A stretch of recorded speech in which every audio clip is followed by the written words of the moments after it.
শ্রোতা, আমার সামনে দেখতে পাচ্ছেন দেশি পটল 50 টাকা কেজি, এবং আমার সামনে দেখতে পাচ্ছেন দেশি ভেন্ডি 50 টাকা কেজি, এবং আমার সামনে দেখতে পাচ্ছেন কুমড়ো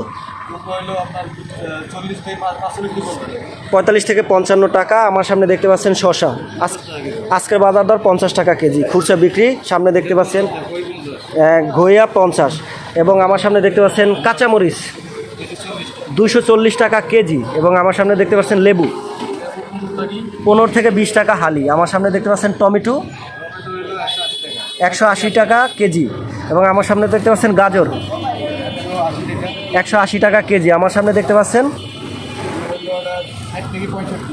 কচু 60 থেকে 60 টাকা। আমার সামনে দেখতে পাচ্ছেন লাউ 40 থেকে 50 টাকা দাম, এবং আপনার সামনে দেখতে পাচ্ছেন পেঁপে 25 থেকে 30 টাকা দাম আজকের বাজার দর, এবং সামনে দেখতে পাচ্ছেন নারিকেলের দাম কত আজকের? 70 থেকে 80। আর এটাকে বলা হয় কি কুমড়ো? চাল কুমড়ো কত?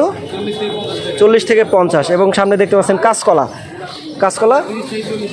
30 থেকে 40 টাকা হালি। তো যারা প্রতিদিন কাঁচা বাজারের দাম দিতে চান, এটা হলো পাইকারি, খুচরা যারা দোকান থেকে কিনবেন। আর যদি পাইকারি দাম জানতে চান, সেটাও ফেসবুক পেজে আপডেট পাবেন, কারণ পাইকারি এবং খুচরা দুইটাই কিন্তু আলাদা। তো ভালো থাকুন, সুস্থ